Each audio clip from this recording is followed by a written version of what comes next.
ser fiel àquilo que eu acreditava. Agora, de fato, o que a gente foi vendo e essa é a minha interpretação aqui dos fatos dos últimos anos. O pessoal não quer que se combata a corrupção. É aquele fio que nunca acaba. O presidente tem lá investigação, família dele rachadinha. Ele tem medo também que a investigação chegue nele.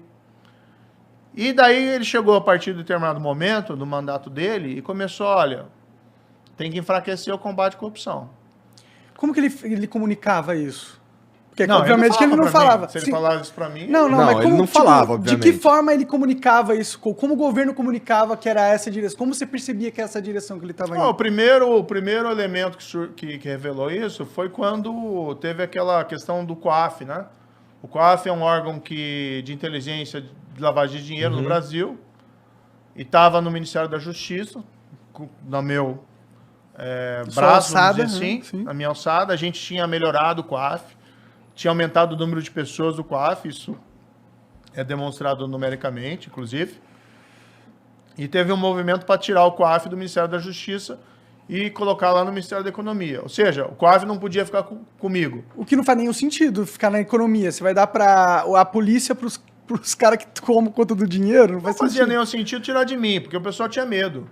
Porque sabia comigo ali não tinha esquema, não tinha negócio. Então, assim, eu nunca dirigi investigação com o ministro da Justiça. O ministro da Justiça não é o super tira, mas ele dá estrutura e tem que dar independência para o pessoal fazer o trabalho deles. Isso eu fazia. Então, o primeiro sinal foi esse. O governo trabalhou para que o COAF fosse de volta, fosse lá para o Ministério da Economia. Tá? Depois teve uma decisão do Supremo que beneficiou lá o filho do presidente, parou uma investigação, foi uma liminar de um dos ministros. O governo também não queria que a gente... O problema é que essa liminar, ela parava todas as investigações de lavagem de dinheiro no país. Né? Parava tudo. E o presidente não queria que a gente mexesse nisso. O presidente me falou assim, Moro, se você não vai ajudar, não atrapalha. Porque ele não queria, porque eu tinha falado para ele, presidente, essa liminar, até entendo lá o teu processo de investigação do seu filho, mas assim, para o país ela é um desastre, que para tudo. E aí ele não queria que eu fosse lá trabalhar contra a liminar no Supremo. Claro que eu não sou advogado de ninguém para lá interferir no processo do filho do presidente. Mas quando você tem uma decisão judicial que afeta todo o sistema, aí o ministro da Justiça tem que atuar. Depois teve aquele projeto, mas depois eu desobedeci isso, para falar a verdade. Não tem como aceitar uma ordem dessa, né? E depois essa liminar caiu, mas ficou lá uns 4 meses parado, os processos, por conta lá, porque não podia prejudicar o filho do presidente, que é um absurdo.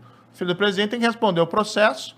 Se ele for inocente, que seja inocente. Mas é aquela linha que nunca acaba. O filho do presidente não está desconectado desse. Você acha que ele fez sozinho todos os esquemas dele? Não fez, né? Mas aí qual que é a minha interpretação, então, Monarca? É o seguinte.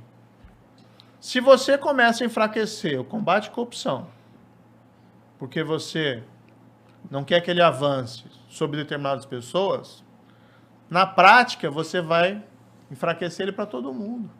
Sim, com certeza. Por certeza. que o Lula foi solto? Por que você tem... Hoje ninguém é preso por corrupção no país? Qual que é a última operação que você ouviu falar da Polícia Federal que alguém foi preso por corrupção? Isso acontecia todo dia. Eu sei que tem muitos jovens que assistem o programa de vocês, às vezes não lembram da Lava Jato. Na Lava Jato, todo dia quase tinha operação da PF, autorizada por mim ou por outro juiz. Todo mundo bolado com o japonês da Federal. Que se fudeu depois.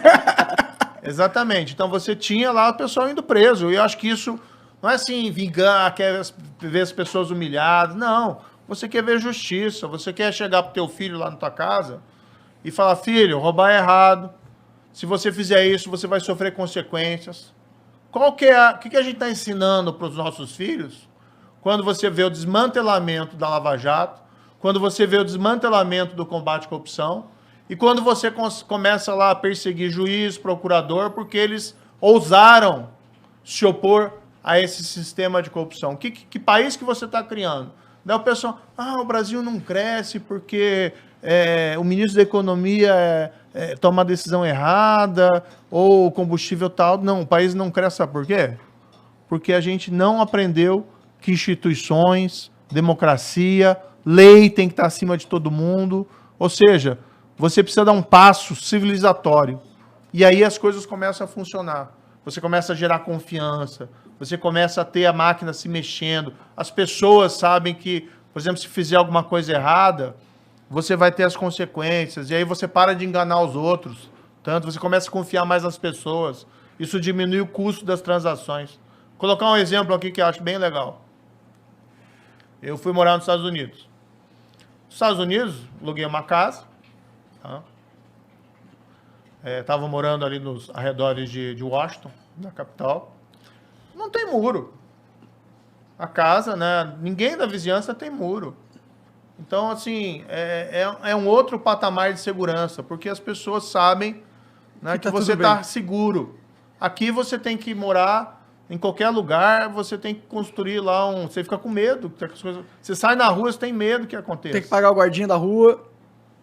Aí o que acontecia? Lá, hoje em dia, está tudo muito sendo entregue por esses Amazon, serviços de entrega. Às vezes você encomendava alguma coisa e o pessoal levava o pacote para entregar na tua casa e nem tocava campainha. Às vezes aquilo lá, eles entregavam à tarde da noite, passava o dia inteiro. Até outro dia alguém perceber que tinha um pacote lá enorme e ninguém tinha mexido. Tem muito roubo disso de pacote lá também. Mas olha, menos, porque você tem assim, o que é? Você vai criando uma confiança. Não, lá é com certeza menos que no Brasil. O Brasil é uma sociedade que ela não respeita as leis. É porque as leis também não respeitam a sociedade, tá ligado? A gente tem tanta lei injusta, tanta lei que atrasa todo o sistema, entendeu? Tipo, as nossas leis tributárias, elas são totalmente burras. Elas só atrapalham o empresário que quer realmente crescer, entendeu? Eles dificultam a vida. E aí a gente acaba meio que falando, mano, se o sistema tá tudo contra mim, ele tem regras burras, tudo é feito para tirar meu dinheiro e me fuder. Por que eu vou obedecer às regras do sistema? Mas aí eu vou te explicar o que acontece, né? Na minha opinião. Por isso que a gente também não vai para frente. E esse nosso projeto, lei tem que ser para todo mundo.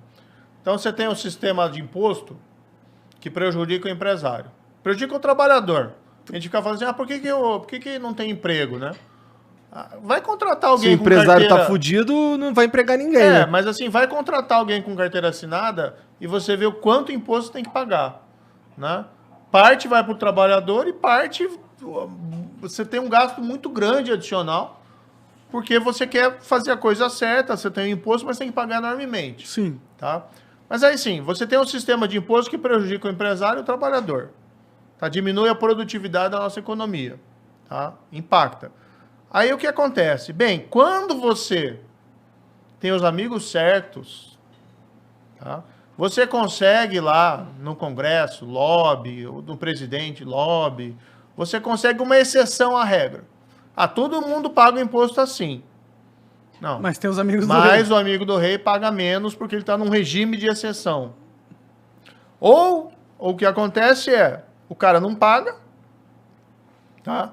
Aí você tem alguns que sofrem a consequência por não pagarem quando são descobertos, e outros que são amigos do rei e nunca sofrem nada. Então o que a gente precisa no país, eu concordo com você, a gente precisa de boas leis, tem leis injustas, tá? Mas a gente precisa parar de criar essa história do jeitinho, entendeu? De um cara querer levar vantagem em tudo. Sim. Do cara querer que a lei não se aplique para ele. A lei é boa, mas não é boa para mim. Então eu quero, por exemplo, a lei que diz que roubar é errado, que se corromper é errado, é boa. Mas não vale para mim, porque se eu roubar eu quero... Mas será que a fábrica de jeitinho não são as injustiças do sistema? Tipo, porque se eu sou um cara na periferia fudido e eu vejo que todas as coisas burocráticas que eu tenho que fazer para avançar minha vida são penosas e me atrapalham, pra minha sobrevivência, eu vou ter que dar um jeitinho, tá ligado? Pro cara da periferia, quando ele dá o jeitinho e ele é pego, não tem perdão para ele. Não tem conversa, exatamente. Cai todo o sistema em cima dele e ele tá ferrado. Sim.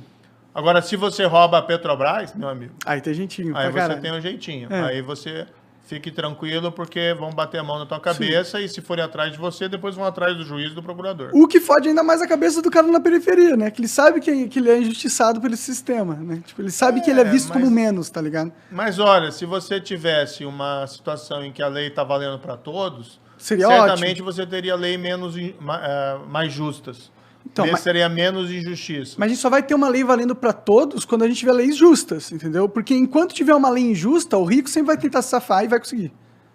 Eu acho. Mas aqui o que a gente está falando é de lei justa e o rico e poderoso violando a lei e não sofrendo as consequências. Seria o ideal. Seria o ideal. Não, aí o que acontece no Brasil é isso. Roubar é errado. Você roubar a Petrobras é errado. Aí o cara viola a lei, não sofre consequência, por quê? Porque o sistema não funciona. Sim. Contra ele. Sim.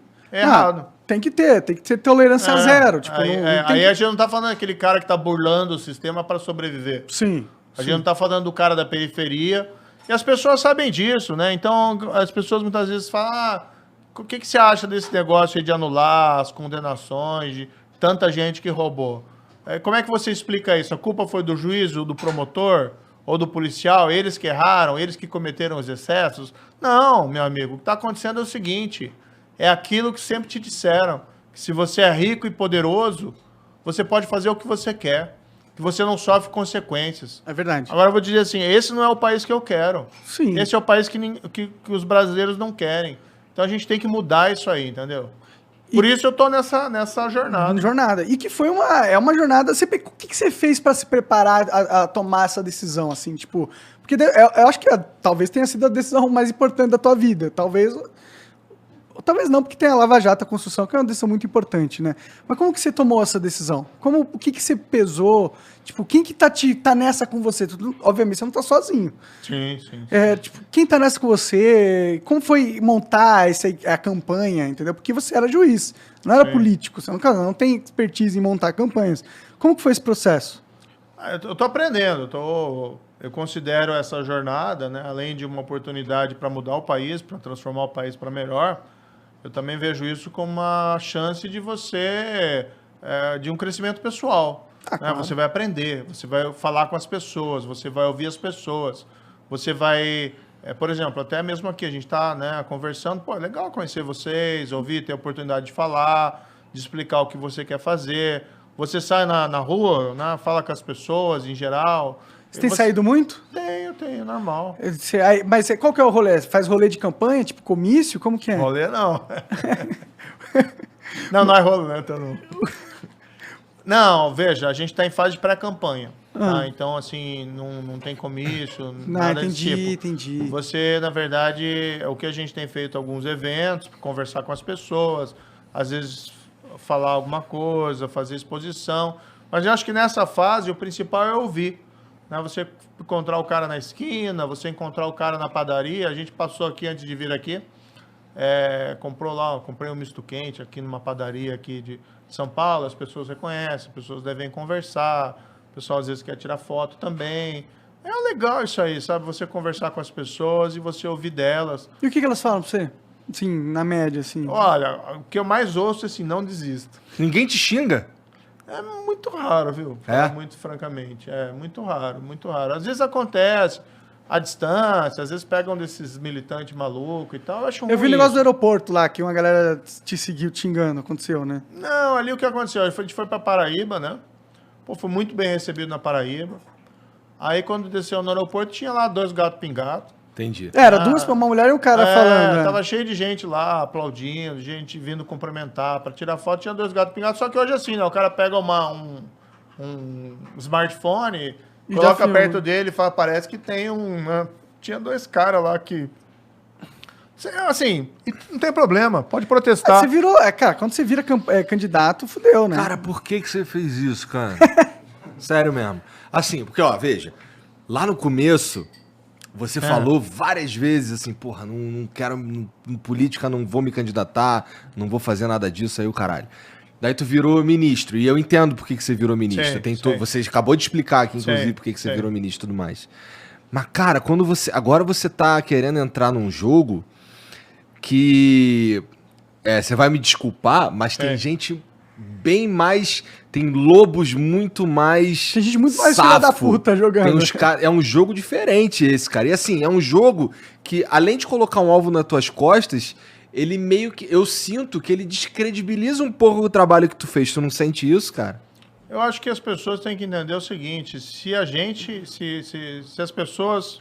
Desculpa eu ter colocado... Se as pessoas que são corretas, se as pessoas são honestas, se a gente não se interessar pela política e não for para mudar o país, então, assim, vai ficar sempre como tá aí. E quem te convenceu, cara?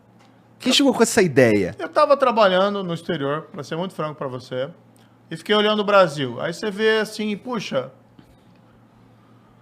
nos últimos 2 anos, né, você teve uma tragédia humanitária, que foi a pandemia. Mais de 620 mil vítimas brasileiras, no mundo inteiro, né, uma tragédia, mas aqui no Brasil, 620 mil vítimas. Você vai ficando triste com isso. Você vai vendo as pessoas com dificuldades econômicas, o desemprego está aí, quase 3 milhões de pessoas, sem falar quem está subempregado, com dificuldade. Esse negócio de fila do osso. Começaram a aparecer aquelas notícias de novo de gente caçando lá no sertão lagarto para comer. Então, as coisas assim, tristes. Do outro lado, né, você vê essas decisões lá de Supremo, principalmente, parte do Supremo. E eu respeito o Supremo, acho que tem